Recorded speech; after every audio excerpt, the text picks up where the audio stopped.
You're listening to episode 44 of Lifestyle Locker Radio with Dr. Thad Gala. Look at what the masses are doing and do the opposite, because unfortunately, I don't mean this to be derogatory by any means, and because this statement holds true for me. But the statement is, I've found over the years that most people are wrong about most things most of the time. Hi, I'm Dr. Josh Hand, and welcome to the Lifestyle Locker Radio, where we dive into what makes an awesome lifestyle. From relationships to money mindset, nutrition to fitness, emotional health to peak performance, we bring you on an amazing journey to unleashing your human potential. Known as the Inflammation Doctor, Dr. Thaddeus Gala is a nationally acclaimed author, speaker, and published researcher with several prestigious recognitions and awards. He's a CEO and founder of 4 integrative medical clinics. He's an Ironman triathlete and competed at the collegiate level as a decathlete. After watching his mother's health go from vibrant health and vitality to discouraging and crippling disability, nearly overnight, he has committed his career and life's work to helping people naturally prevent and reverse chronic disease so they can easily achieve their goal weight while safely reducing and eliminating medications.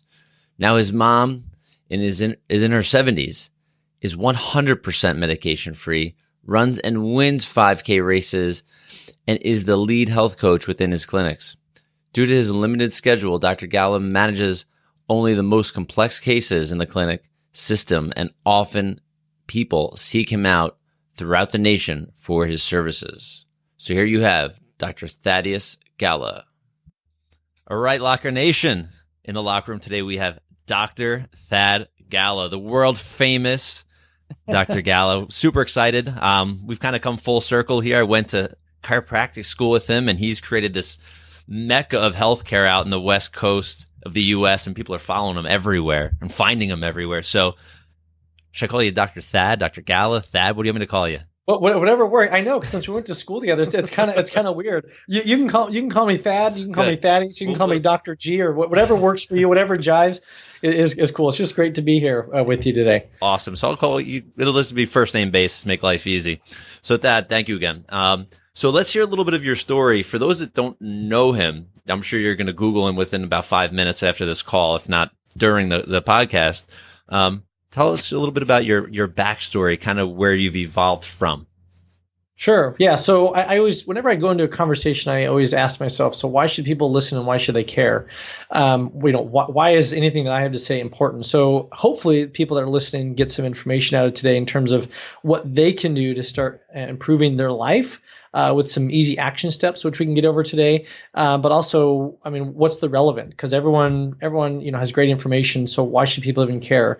Well, I think one of the important things I think is important to share is that the reason we're even talking today, and that is when I was 10 years old, I didn't have a mom. I have pictures of me with as a 10-year-old boy with a crowbar remodeling the kitchen with my dad to get ready for my mom's wheelchair. And all the doctors said the same thing. Sorry, you're going to be spending the rest of your life in a wheelchair. Have a nice life. There's nothing we can do. And she went to doctor after doctor. And since then, I've been on a mission to help people naturally reverse chronic disease so they can reduce or completely eliminate most, if not all, medications, and put most, if not all, chronic Western diseases into remission so they can have a happy, high energy, goal weight, high impact life, doing the things they want with the people that they want.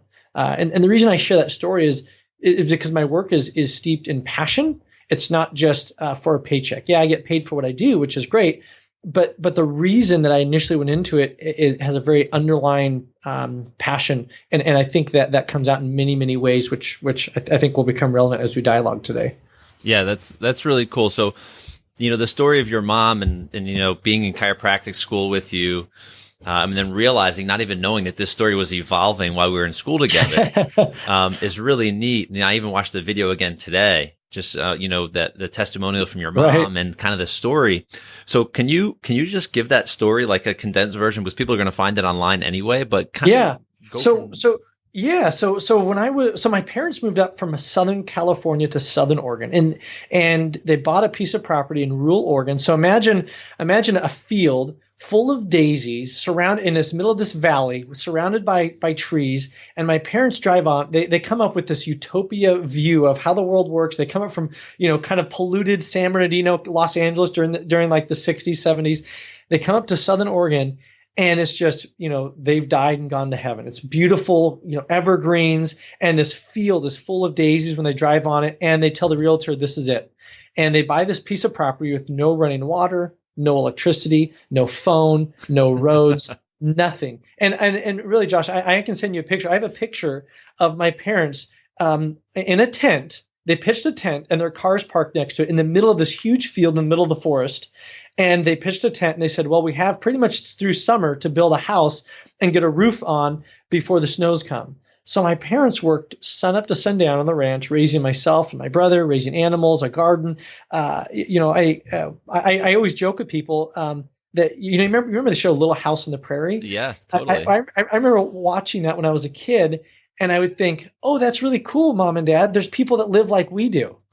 and because I so identified with that, the school bus, the stop was, I think even to this day is 3 miles from the house that I grew up in. So, it's very, very remote, still off the grid. My dad still lives in the house I grew up in. But when I was about 10, my mom went from working sun up to sundown on the ranch, working full time, to full disability. And I remember a good day for her was she could go down and check the chickens, and that was the extent of her day. And the doctors didn't know what was wrong. They said, one time they said, hey, we have great news. We have it narrowed down. You have either lupus or bone cancer. We'll let you know in a couple of weeks what it is. And thankfully, it was neither one of those. Wow. But the school district that she worked at the time, actually, they changed their sick care policy to allow other teachers to donate their sick time to my mom so she wouldn't lose her job. And since then, I've been on a mission to help people naturally reverse chronic disease, which fast forward now through the same teachings that I do with my patients and in our workshops and help providers with, is the same teaching that I've done with my mom. It's just modified over the years. But now fast forward, my mom, she just turned 70. She's our lead health coach. She's on 0 medications. She just started running a 5K races a couple years ago. Now she wins them in her age group. She's on 0 medications and she's in complete remission. And I always joke, she has, she runs circles around me and she has to find younger and younger friends. So it's amazing. And to me, really the testament of saying that your body can perform and heal much more than we've been led to believe. So that's what sparked me, and that's why I'm passionate, and that's what's gotten me into healthcare, and that's what's gotten our clinics to, I think in the last few years we've gone from 1 location and 2 employees to now we're at 70 employees in about 4 locations and looking at growing even more. So it's definitely been a trajectory, and that same teaching is what we do in our clinics. That's awesome. So now you started to, through chiropractic school, we graduate, you're out in Oregon, you said you have a clinic. How are you addressing, how are you finding these people to find you? And I don't mean from the business standpoint, but you have this drive to help people. Well, I'd say, both from a business and non-business standpoint, to me, I think it's the same thing. And that is, just like you and I were talking before we got in here, it's like relationships are so powerful, and connecting with people on a level that makes sense to them, which, building that base and that foundation is takes a long time. But once you establish that, then word starts to spread, and it is spreading and it is growing. But there is a movement right now, and I kind of use the example, Josh, of I'm sure you probably remember, and a lot of people probably remember those old cigarette smoking ads that showed a doctor on it. So it said, more doctors smoke Camels than any other doctor, or I think the one is my favorite is what is it? It's more people smoke, I think, Winston's because it's toasted, and it shows a doctor saying 20,000 doctors agree that it's more toasted because it's but the thing is those ads were ran during our lifetime, and I think that when we laugh about those doctor smoking ads today, but I'm willing to bet that you look at probably the next 10, 20 years, we'll be laughing at ads of doctors that prescribe statins, metformin, Cymbalta, a lot of these other medications, because we realize that the vast majority of drugs that get taken off the market by the FDA are also also put on by the market by the FDA. Yeah. And it takes about 5 to 10 years before the side effects to show up. And it's this movement. I think these people in general are starting to recognize, hey, there's got to be a better way. And it's not just drugs. It's not just surgery. What are the other options out there? So I think this whole functional medicine movement is taking off. Obviously, Mark Hyman at the Cleveland Clinic is making some waves with it. It's still very noisy. I think 75% of doctors' visits end in a prescription being written. So it's still a very noisy marketplace, and it's still very hard to get the word out there.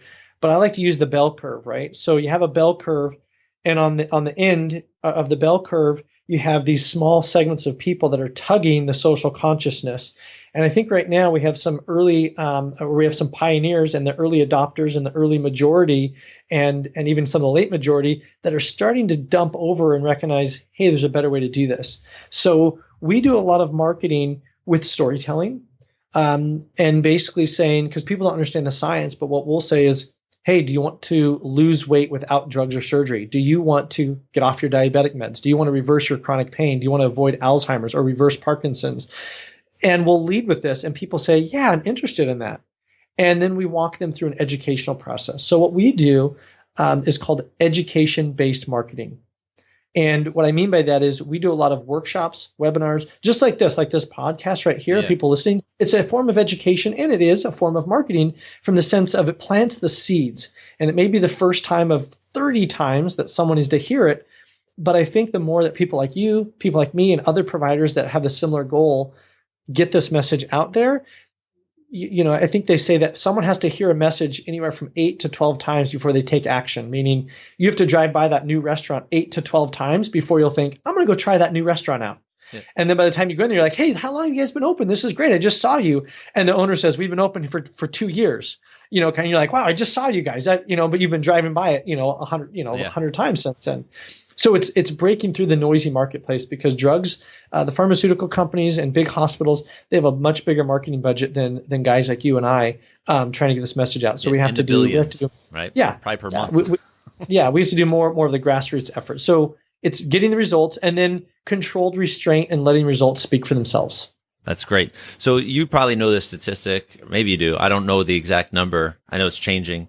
But the percentage of people in the country, just in the U.S. alone, that are actually taking either one or more medications. Yeah, I think right now, I was just interviewed on a show the other day, and I had this stat on the tip of my tongue, but I forget. I think it's like, I don't know, but it's high. I think it's like 70% of the American public is on one medication. I think it's 50% is on 3, and I think 20% is on 5 or more. That's insane. It's huge. I mean, I don't blame the drug companies from the standpoint of, from a pure business sense, it's a brilliant business model. Yeah. You get people to take a product and you have them convinced that they need to use your single-use disposable product every day. I mean, Starbucks is trying to do the same thing, right? Starbucks wants people to come in and use their product every single day. It's the same business model. It's just, unfortunately, one is much more detrimental to someone's health than the other. Yeah. I mean, it's kind of interesting to see just in our short time, we'll say in practice, I'm seeing people getting, I think, oh, wow, people are going to be getting healthier because there are more people that are health conscious out there. And I'm seeing more and more people show up like young, our age. Oh, I'm on this and this. I'm like, why? What, you say marketing. I mean, they're unfortunate, brilliant marketers, and it's scary. It really is.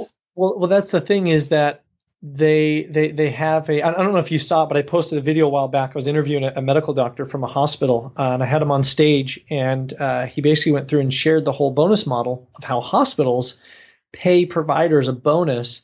And I'm happy to give you the link, and if viewers want to watch it, we can put it in the show notes or something. But this doctor is on record sharing how the hospital gives bonuses for getting people on medication. So to be clear, it's not the drug companies that are paying the bonus. It's the hospital that's paying a bonus to physicians for getting a certain percentage of their patients on medications.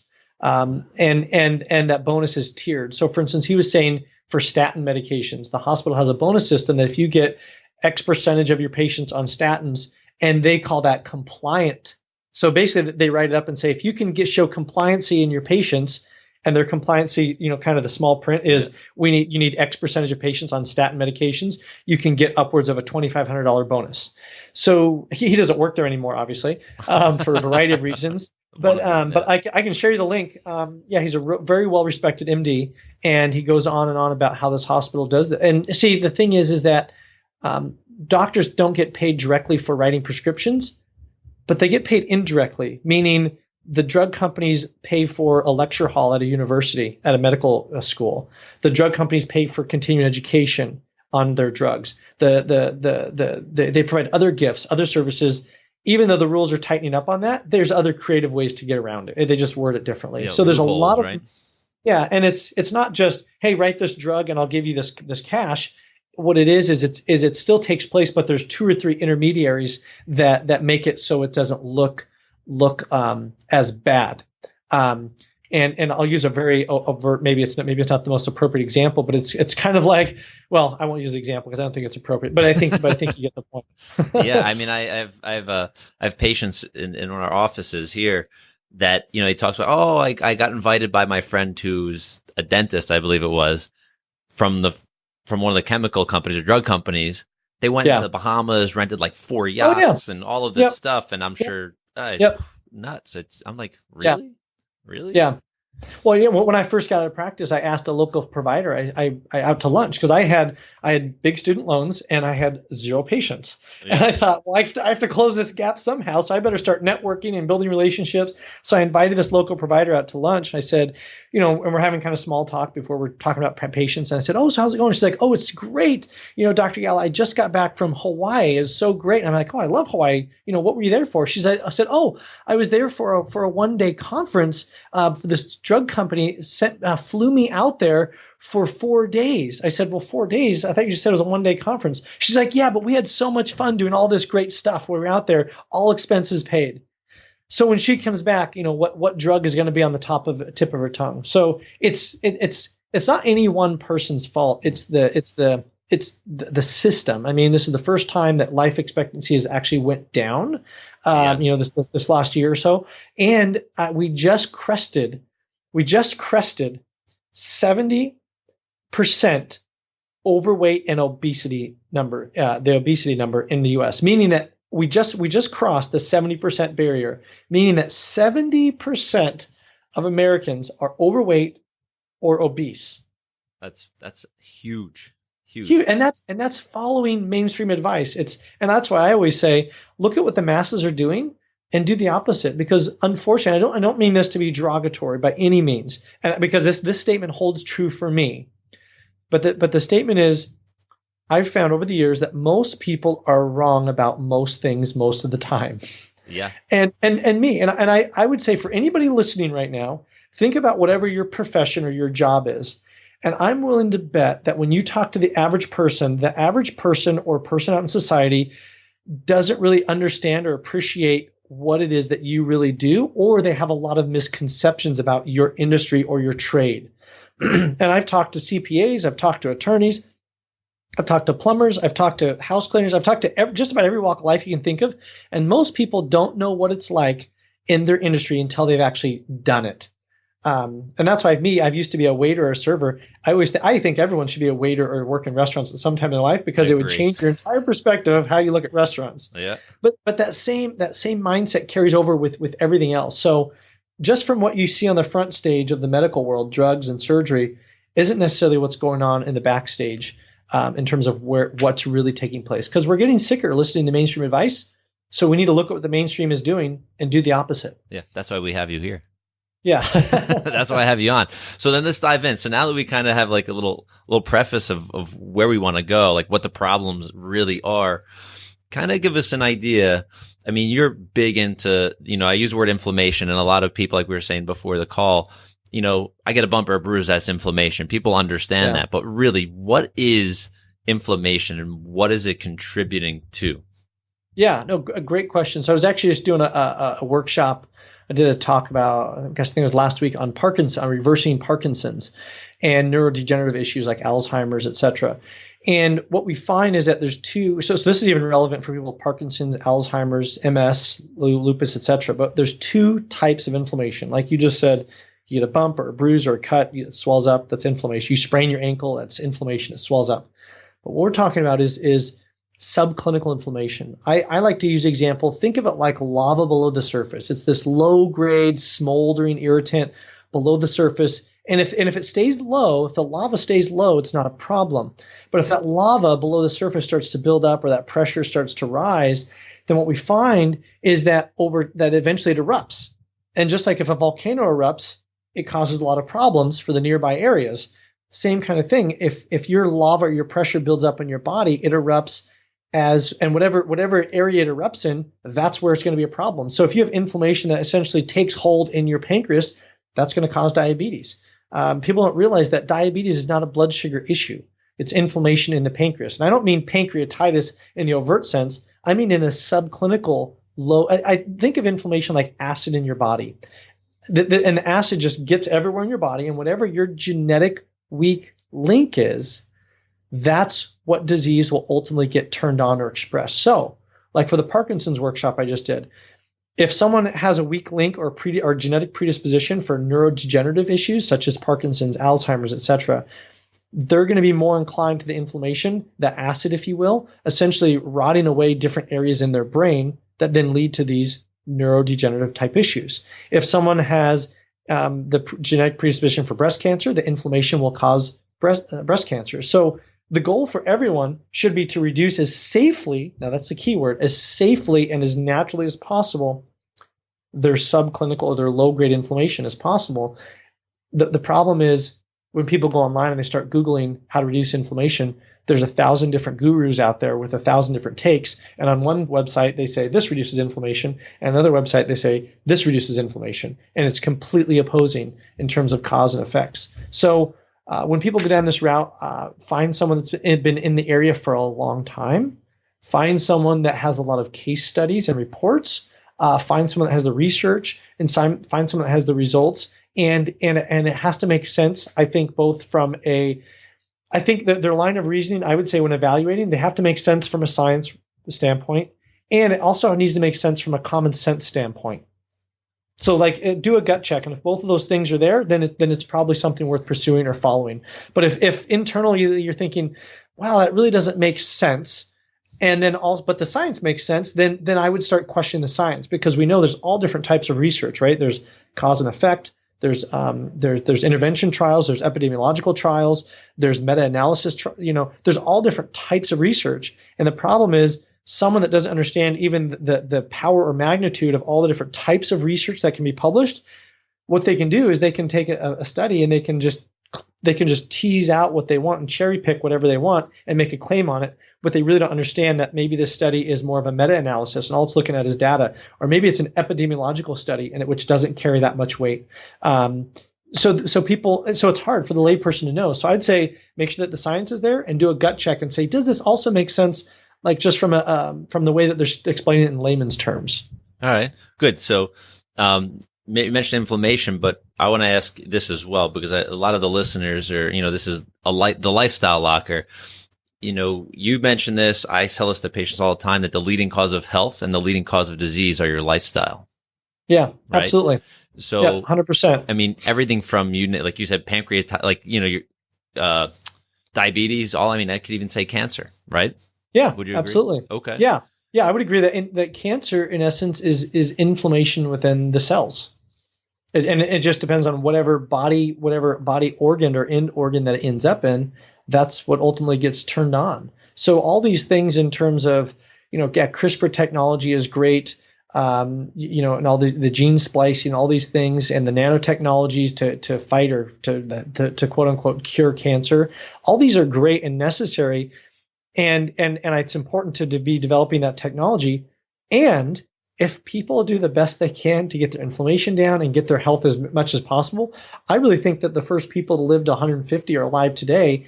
If you take best care of yourself using the best proven methods today, then your body will be ready for those and eligible for those upgrades, if you will, with 3D printing of your own stem cells, et cetera, down the road. I think taking advantage of that is be much more likely for someone to integrate into their life. Yeah. But yeah, and inflammation, time and time again, is really there. I mean, even with the Parkinson's group I did a couple weeks ago, I think it's last week. Again, I mean, there's just so much. I had a guy come up to me. He's like, "It's really great that you're doing this because I'm really looking forward to what you're going to say because we know that no one really knows where Parkinson's comes from." And in my talk, I'm showing them research from 2004 from the National Institute of Health that's showing the cause of Parkinson's as being inflammation in the brain. I mean, it's clear. I mean, I'm just finding the studies and just putting them out there. So here's research that's been out since 2004, and all I'm doing is just sharing this research from the National Institute of Health. And here's a guy who's a Parkinson's expert because he invited me we dialogued about me coming in and speaking to his group. And he's like, "This is so great. I can't wait until they figure out what's going on." I'm thinking, we already know what's going on. Yeah. And unfortunately, that's just, I think the drug company's saying, "Hey, there's nothing you can do here. Well, in the case of dope, of Parkinson's, take the Cinemet or the L-Dopa or carbidopa, blend to help. And sorry, that's it. That's what you got." Yeah. And it's interesting. I was just on the line before with a medical doctor, a cardiologist, and he was saying with the pharmaceutical companies, when they can't find a drug or a chemical that will kind of counteract or do whatever to, hide the symptom, they just say that's it, or they completely, put it under the carpet there and it's never existed. Well, and that goes on with the average doctor as well. And that's one of the things that frustrates me is when a patient comes to us and they say, "Boy, Dr. Gala, I have MS or I have fibromyalgia or whatever issue that someone else can't help them with. They're on all these meds." And they say, one of the first things I hear that breaks my heart is people often say, "Gosh, Dr. Gala, you're my last hope." And I'm thinking, I wish that you and I would have met first and saved you 10 different doctors visits all across the country, to the Mayo Clinic, because the people by the time they find us, they've driven all across the country. They've flown to different specialists and they come up to say, "Oh, you're my last hope." And my first thing is, I wish you would have come to us first. You would have saved you a lot of time and heartache. But the thing that I hear people say is people come to me and they say, "Boy, Dr. Gala, I don't know if you can help me because my doctor said there's nothing that can be done." Mm-hmm. And what I want to say is what that doctor is really saying is there's nothing that individual can do. But somehow there's this unspoken, almost like it's a tablet from the heavens that came down that was given to a doctor that gives them the authority to speak on the entire behalf of the entire world medical profession. And patients come to us and they say, "Well, I went to my primary care doctor or I went to my specialist and they said that there's nothing that can be done," as though their provider is speaking on behalf of the entire world.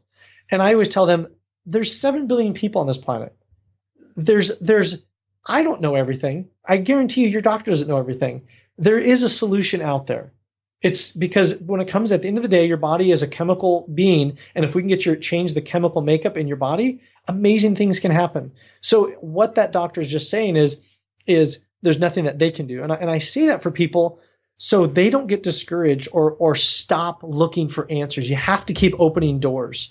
And that's what I tell people. You have to keep opening doors, whether it's, looking at our research or someone else. If you don't find the answers, the worst thing that I see that breaks my heart is when people throw their hands up in the air and say, "Well, I guess there's nothing that can be done. I've went to 3 different doctors."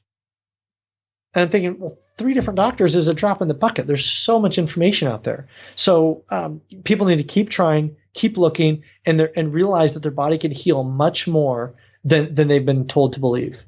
Yeah, there's a quote this one chiropractor uses: "You can't lose with the tools we use." I mean, when we know the body actually, when we cut a finger, it heals itself. Yeah, Yeah. And I'm sure you may even say this with your clients, maybe not the words, but you're putting junk in, you get junk right out. Yeah, put good in, good out. I mean, I'm simplifying it so much, but you're helping so many people with these scary conditions that are man-made that we create.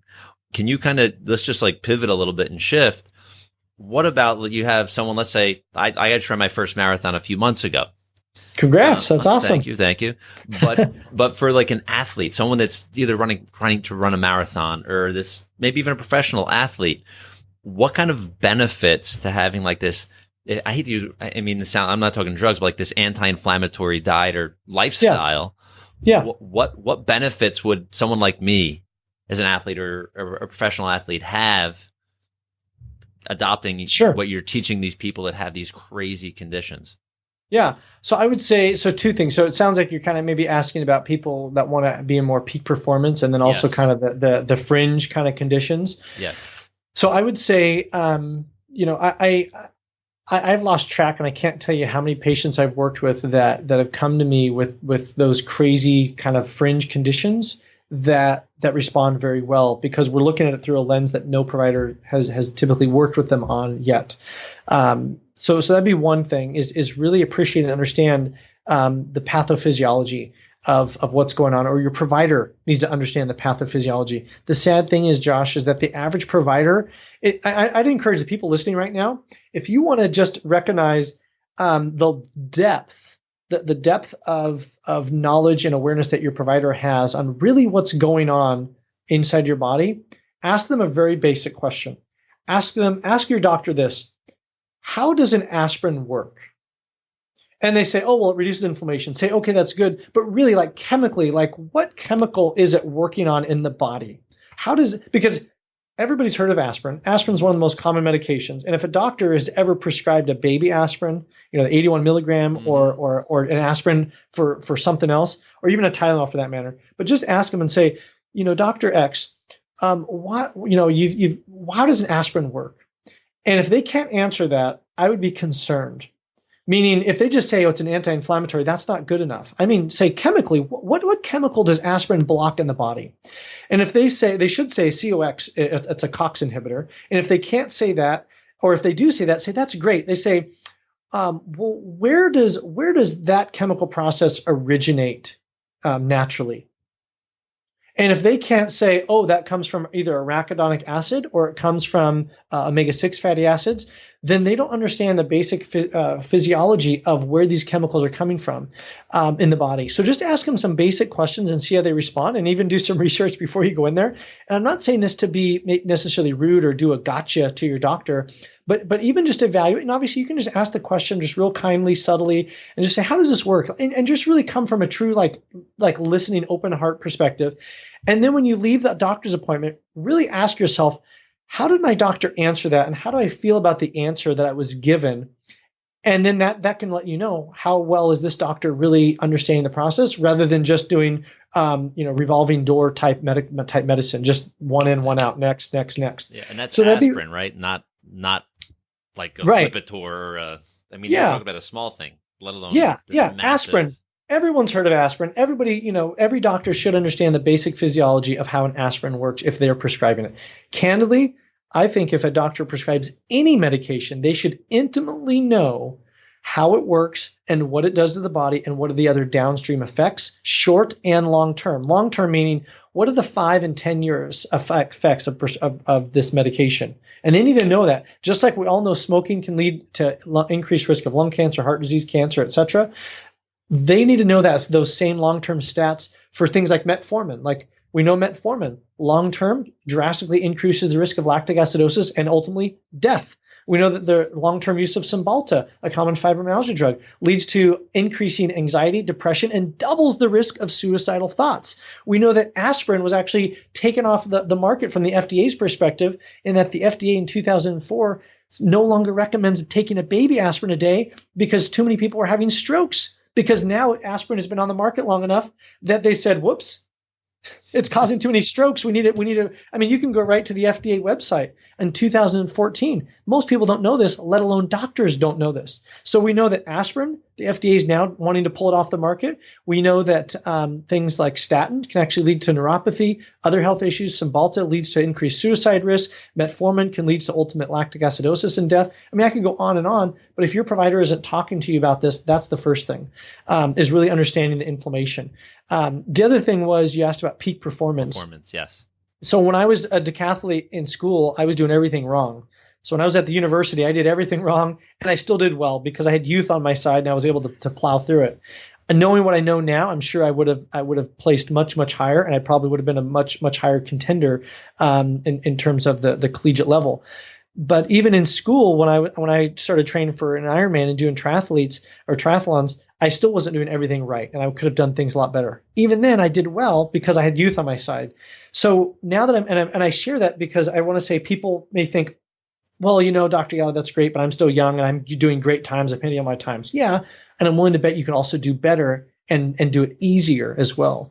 I had an ultra runner that came to me. He's actually an attorney, and he said, Dr. Gala, I've been following your advice, and here he is. He's I think in his 50s, and he's an ultra marathoner, meaning he runs 50 miles and above, and he runs marathons just to keep in shape. Like he'll go out and run a marathon over the weekend just to keep in shape, and that's one of his training runs for his first long run. I mean, this guy's nuts, and well, I guess sort of nuts. I mean, I used to do that stuff too, but not as much anymore. Yeah. But so here's this guy that's 55, and you think, gosh, he'd be fit, he'd be lean, he'd be healthy. He's on blood pressure meds, and he was about 10 to 15 pounds overweight. When I started working with him, he lost that weight. He said he has more energy than he knows what to do with. His times are improving, and his blood pressure is down for the first time in a dozen years, and he's able to get off his meds. He's noticed a lot of other health benefits as well. But what I'm saying is, so here's this guy that's putting in hundreds of miles a week running, hundreds. And most people think he should be healthy, but even he has a lot of room for improvement. And that's drastically improved his times, his energy level, his recovery times, all of these things, because we know inflammation helps the body repair and heal. But if it doesn't go away, it actually slows down and impairs the healing process, and it actually leaves you more prone to injury and more problems. So that's why it's so imperative that we work towards getting down and reducing inflammation healthy and naturally. That's great. So just another question you got me thinking about just, practice and being with patients on a regular basis. I'm not sure if you see this. We tend to see, we'll have patients come in that want to be healthier. They're like performance-based patient, if you will. And we'll make some recommendations for them, food, whatever it may be, chiropractic, food, and so on and so forth. And they're like, yeah, but I already do yoga.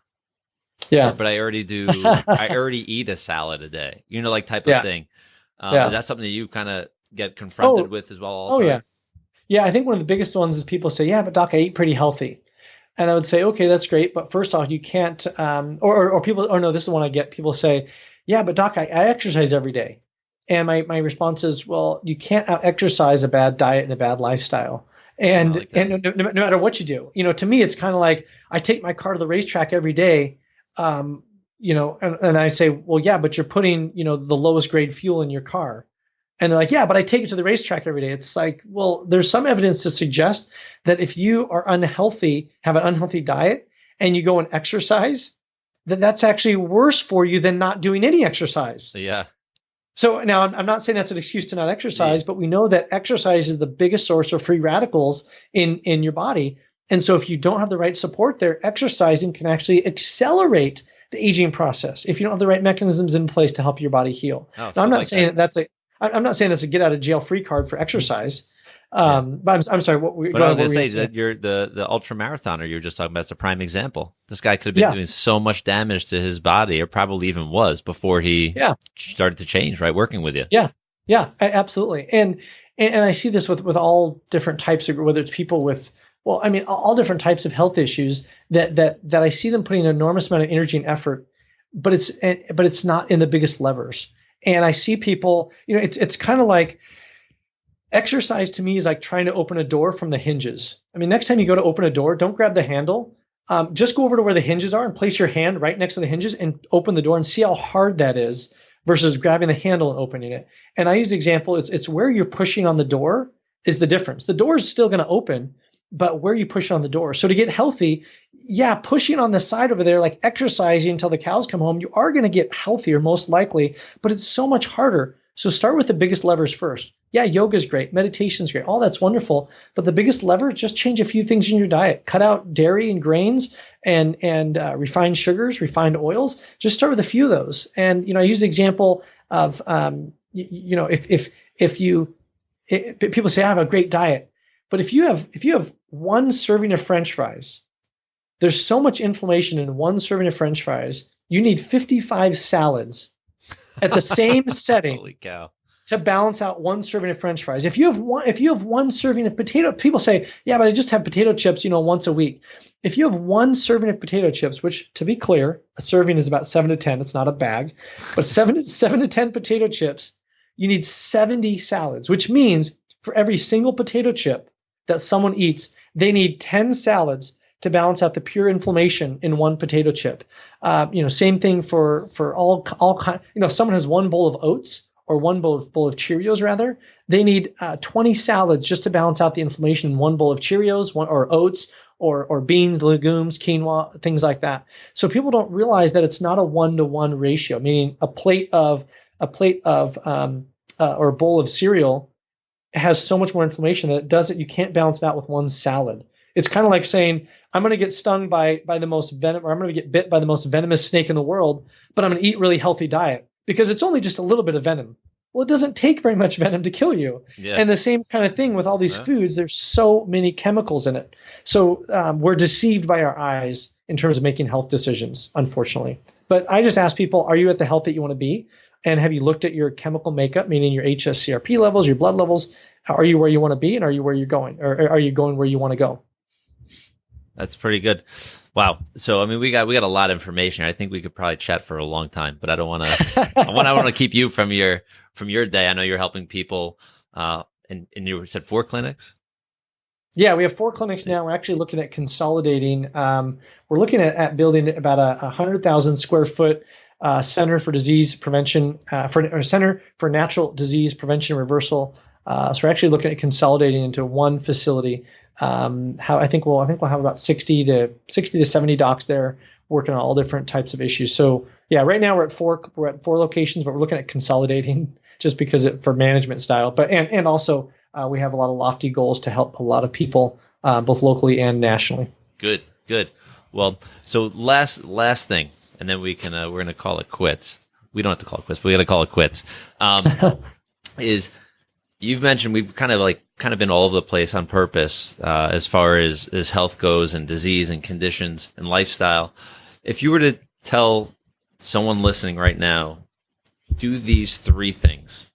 Sure. Not the don'ts, but do these 3 things so you can have a better tomorrow. What would the 3 simple, do this, this, and this, what would that be for you? So just talking to the average person, right? Yeah. The average person, I would say, make sure that you're supplementing. So I'm going to kind of cheat here, and I'm going to say this is one of them, and I'm going to put 3 things under the one category. Go for it. So the one thing would be the supplements. So I'd say supplementing with EPA and DHA, about 3,000 milligrams, vitamin D, about 10,000 IUs with vitamin K, unless you have a vitamin K issue, and then taking magnesium. I'd say about 600 to 1,000 milligrams, and then an iron-free multivitamin. So I'd say taking those 4 at a minimum, those 4 supplements, and the supplements are easy because it's something you just get, you put in your cabinet. I call them the core 4, something we learned about in school. The research is still there. So I'd say supplements are easy because it's something you can do. You take it, and it's something you can feel good about. So just taking supplements, those 4 would be number 1. Number 2 would be starting with small changes. And a lot of people think that it has to be a major change. They have to go through, clean out their whole cupboards, or do something when they're changing diets. Just pick one thing, even if you just tell yourself, you know what, today when I eat, I'm just going to have a little bit less starch, and I'm going to have a little bit more vegetables. Or with one of my meals, I'm just going to take out 1 starch and put in 1 vegetable. Just start with that. And those little changes will help dramatically. So I would say just making baby steps every day, because no major change will happen unless you start with small daily habits.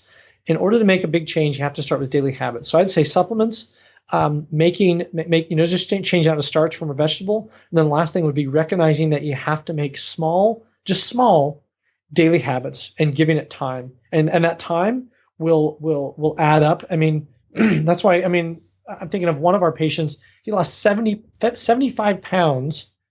Let me back up. No, that's not right. 47 pounds in 75 days. That's what it was. 47 pounds in 75 days. Another gal, she lost 0.6 pounds a day for a month. So she lost over half a pound a day over a month's period just by following these simple steps. That's awesome. Good. So I want to thank you personally for actually, saying yes, being on here. It's great being on here. Yeah, I think your message is very important. I'm seeing so many people taking action steps when they're in the bad crisis, which they need to do. But I usually see people make these big shifts like, oh crap, I don't want to be taking the chemo and the radiation. I need to really now change my lifestyle. But people like you, they need to find you first before they start finding the other providers. But also from a peak performance place, that, I mean, you're someone to follow for the athletes out there. Follow him on his website, on Facebook. We're going to make sure that everybody's going to be able to connect with you, because the more people we have like yourself, I think this world really, and I jokingly and seriously, this world will be a better place, because people will be making better decisions for everything in their life, because their brain will be clear, which could save lives of millions of people that are dying for no reason at all. So, absolutely. Well, I appreciate the kind words, and same to you and everyone else that's out here. And I guess the final thing I would say is care before you have to. Yeah. Don't wait for the crisis. Yeah, care. And that goes for everything. Relationships, health, whatever it is. Care and make actions before you have to. Make it when you want to, not when you have to. Awesome. Well, Dr. Thad, pleasure having you here. It was great being on. Thanks for having me. All right. See you soon. Wow, Dr. Thad Gala, Locker Nation, how much did he love him? You know, I'm glad to call him a friend, a colleague, and a warrior in this journey to actually save humanity. He's doing his part. He's growing his clinics. He's got a lot of cool news, a lot of cool things coming down the pipe here. So make sure you do stay connected with him. You and I both know people that have healthcare issues. And I'm not talking about having health insurance issues. I'm talking about their health is declining. They have chronic inflammatory problems. You need to connect with Dr. Thad Gala. Follow him online. Go to Facebook. Follow him there. Everything is going to be in the show notes. And go to his website, which will also be in the show notes.